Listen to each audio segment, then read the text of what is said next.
What's up, everybody? Welcome to Elevation Journal number 4. I'm so stoked to be doing these. It's fun. Every week I get to kind of reflect on the week and run through it with you guys. I hope you guys have had an amazing week. Valentines Day, not a huge fan. I'm also kind of in the doghouse right now because I kind of forgot about it until like 3 days before it, which is standard operation for me because I am awful with holidays and gifts and things like that. It's just, I'm kind of an airhead, and maybe I like a lot. Are you guys like that? Message me or something, because I've never gotten better either, no matter how hard I try. But my wife is amazing and she deals with it. But anyways, so we did that thing. I definitely failed. And I moved on. So now we're past that. Also this week I had my son's hunter's safety, which is pretty sweet. He's 10. He passed hunter's safety out here in Oregon. Did the online course and then did a full field day. He had a lot of fun, and I'm stoked to have that behind us. So now I'm actually taking him I'm taking him out of state, I'll put it that way, to go hunting here in a couple weeks. I'm going to give you guys an update on that a little bit later, but I'm stoked about that. So it's been an overall good week. But I wanted to share a couple lows that I had too. First, a couple things. Go subscribe to the YouTube channel at The Altitude Show on YouTube. It helps us a lot. I'm posting tons of videos on there every day, including all of the interviews, all the clips from the interviews, all of these clips from these. And I'm also going to be adding a weekly vlog on the YouTube channel, of which I'm going to give you behind the scenes of sort of everything. Anything from my adventures that I go on, or just building businesses, running a podcast, being a dad, whatever it might be. So subscribe to that YouTube channel, turn on the notifications so you know when that stuff's coming up. All right, so let's get started. So this week on the podcast, we had Trail Kreitzer. Trail currently works at Go Hunt, but him and I hunted in Colorado last year for antelope. I'd never met him before. I guess I had met him one time when he was working at Hunting Fool a while ago. But we hunted in Colorado for antelope this last summer, and we really hit it off. Like, I think he has kids, 3 kids. I have 3 kids. He is about the same age as me. We have a lot of the same outlooks on hunting and life, and we had a great time out there in Colorado. He killed a nice buck within an hour of when I killed my buck. And since then, we've been keeping in touch. We've been meaning to do a podcast since then, but we're both busy, and we finally got it done. And I was so stoked. And actually, it might be my most downloaded podcast. So it's doing really well. You guys should check it out. Trail is an amazing hunter, but he's also like a really, I would say probably one of the top gear nuts there is. Like, he knows the most about gear, at probably top 5 out of the people, all the people I know in terms of equipment and gear for the outdoors and hunting. He is a wealth of knowledge. We didn't dive a lot into that in the interview, maybe not even a little. But we did talk about a lot of things that I think you guys will find interesting. The top 3 things that I think I took away from that podcast is Trail is like, when I hunted with him in Colorado, he's he approaches everything very like kind of quietly and confidently and intelligently. And he is a very, very smart hunter. He's one of the better hunters I've spent time around. He just approaches everything methodically. And I oftentimes will be a little bit more of a sort of, I don't know, a fart in a hot skillet, for lack of better terms. So on that Colorado hunt, Trail decided, on this hunt, I'm only sitting a water hole. I'm going to sit a water hole this whole week. And if I kill one, great. If not, no big deal. I was okay sitting water, but if I'm not seeing animals coming into the water, I am out of there. And what was funny was I sat water for like 2 hours the first morning, and I didn't have anything come in. So I got the hell out of there. And the rest of the week I spent in my little rental car buzzing around all this country, just making stock after stock after stock after stock. Meanwhile, Trail is up on this mountain on a water hole, having nothing come in, but he just sat patiently, daylight to dark, daylight to dark. And he apparently could see my rental car going back and forth on this road, making all these stalks. And anyways, it was kind of funny. Long story short, what ended up happening, ironically, was I ended up killing a buck off my water hole, but it wasn't because I was sitting there. It was because I spotted that buck coming into the water hole, and I actually went down and stalked close to the water hole and laid in the tall grass until he came in, and I shot him. And about an hour later, Trail finally had the first buck that he had come into his water hole, came in, and he shot it. So the results were the same. I expended a ton of energy and hunted kind of, I don't know, more with blunt force and stupidity. He just was patient and stuck to his strategy and succeeded. So I thought that was a good example. He is just a very intelligent guy at everything he does, and I admire that about him. The other thing that we talked about in the podcast was sort of the evolution of a hunter. In fact, I even named it that because we both are kind of at the stage where our kids are getting older. We're getting older. We've had success.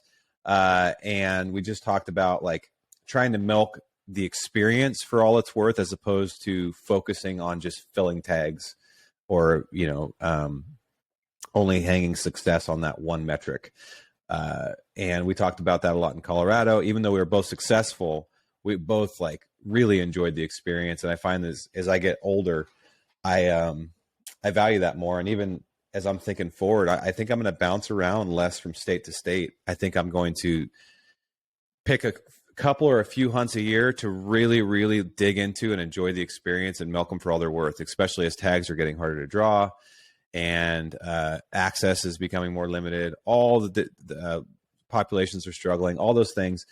I think that's going to be my strategy going forward. And also just enjoying my son, who's really into hunting, watching his success. So the other thing that I thought was interesting about our conversations, I didn't know it, but he used to work for the Utah Division of Wildlife, basically. And he was focused on habitat improvement. He was like a assistant director of habitat. Forgive me if I'm wrong. I don't have my notes in front of me. But he is very knowledgeable about habitat improvement and winter range, summer range, all the interesting scientific things that we could talk about around herd management. Utah has done a uniquely good job in terms of managing their herds. They tend to have some of the highest quality trophy hunting in the country. Now, there are downsides to that, meaning there's not a lot of opportunity to hunt them. Even if you live there, you can't really get a tag very often, except for a few units. But point being, I picked his brain around juniper mitigation, because we deal with that a lot out in Oregon. Over in Central or in Eastern Oregon, juniper mitigation is a big topic over there. So we dug into that a lot, but we also talked about the importance of summer range and winter range, and how summer range often gets overlooked, whereas winter range gets a ton of attention, and the pluses and minuses of both. So I thought that was really interesting, and I actually posted a clip from that on my Instagram if you want to check it out, and it seemed to really stir some good thoughts and actually sparked a lot of debate. So you guys should check that out for sure. Go listen to that podcast with Trail Kreitzer. All right. So this week on the physical health side, oh man, I've been plowing through more Mountain Tough workouts. So they have that minimal gear daily that they post every morning, and it actually gets erased every night. So they change it every day. And usually you only need a few things: a dumbbell, a kettlebell, a pull-up bar. And some days you don't need anything other than body weight. And the last couple of weeks they've been throwing in a lot. Like 2 weeks ago, they were throwing in a lot of pull-ups. The last couple of weeks, there's been a shitload of wall sits, and I suck at wall sits. They kick my ass, but I've been getting better at it. Yesterday, I did 7.5 minutes of wall sits. I've still been doing my pull-ups. If you guys have been following my journey and kind of upgrading my health, I bought a pull-up bar a few months ago, and I could barely do two pull-ups. I had focused most of my time on cardio up to that point. I hadn't been doing a lot of strength. Now I can do, I'm up to like 25, 30 a day, which is great. I try to add a couple or a few every week, and it makes a huge difference. And it's helped in my jiu-jitsu too. Jiu-jitsu has been a little slower the last few weeks because I've been sick, and then I had some stitches and etc. But I've still been going once or twice a week. Last night I went, and what I noticed was with my Mountain Tough workouts, along with my, I usually add a bike ride at the end of those. Man, my strength and cardio is really good right now. Like last night I rolled several rounds, and I didn't get tired at all. I got choked out, but I did not get tired. And so I think my overall fitness is really, really improving. I've been really watching my diet, limiting bad carbs, eating a lot of, basically just meat, vegetables, and fruit is my diet, and water. Still on the no booze train. I mean, I have another 9 months or something, or whatever, 8 months left in the current commitment. And honestly, I don't even think about it anymore. I don't crave it at all. I actually the opposite. I don't really want it. But that took a little while. So that's going really well. I feel great. I feel like I've stalled out on my weight loss a little bit. And it might be because I'm adding muscle now too, but I've never felt more healthy. I've never felt more energy. And I'm just stoked every day to get up and attack the day. And these workouts, like yesterday, I did a Mountain Tough, a bike ride, and an hour of jujitsu. So basically 3 workouts in one day. And I feel pretty good today. I feel like I could do it again today. I'm not going to, because I know that's not good for you. But overall, I'm pretty happy with where I am physically. So on the mental health side, I didn't have a great week on that side, actually. I kind of felt, even though I physically felt good, my mind just wasn't quite right. I felt a little foggy all week, and I don't know if it's because I'm a little burnt out. I've been working pretty hard. I haven't had a lot of days off, plus the shows, and then I got sick. And I think it's just all kind of adding up. But I don't know, my mood just hasn't been perfect this week, but I've been trying to focus on the process of going through my things, eating well, exercising, getting up, sleeping, accomplishing my tasks during the day, even though I don't necessarily feel optimal in my head. Sometimes that happens to me. I have ups and downs just like everybody else. It hasn't been as much anxiety as it's just kind of just been, I don't know, blah, kind of gray. Part of that could be, it seems like I've had a few nights this week where I didn't sleep good. And usually when I don't sleep good, it affects me pretty bad. My wife is totally annoyed at me, but on my sleep app, it says that I average 9 hours in bed and 8.5 hours of sleep. And that's about what I need to feel good. She needs less sleep than me. She needs about 7.5 hours or so. I can feel a difference when I get 7.5. I can do it and I can operate, but if I do that for a few days in a row, I feel pretty tired. So my body just needs more sleep. And if I don't get it, I kind of have these downs. But I've been pushing through it, staying on process. And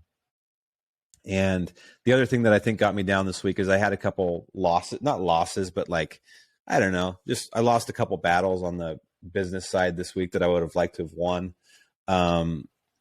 And one of them was a pretty big deal. It could have been a pretty good financial benefit to me, and I didn't get it. But that's the way it goes. It's easy to stay positive when you're winning. The hardest thing to do is stay positive when you've lost a battle or a war. And hopefully they're just battles. But wasn't a big deal in the whole scheme of things, but it definitely did kind of drag me down. That kind of annoys me. I don't like it. I don't like letting stuff like that affect me. So one of the things I do as a trick for those of you who have these kind of swings, I find a power nap kind of it at least 70% or 60% fixes it. If I can take a power nap and just kind of forget about the world for about a half hour, 40 minutes, early afternoon, usually from 1 to 3 o'clock, my mood is usually improved. And even the problems or the losses that were bothering me in the morning, those become a little better, and you become a little bit more rationally minded around them. So the power of the power nap has been underrated, folks. And I don't care what anybody thinks. If I could, I would take a power nap every day. I think they're healthy, and I think there's nothing wrong with them. Some people don't like them. Some people don't have time. I am lucky. I work from home. I can, and I'm my own boss. So that's one of the benefits of it. I can take a power nap if I get an hour of clear time. So hopefully next week can bump that mental health gauge back up. and that's the plan.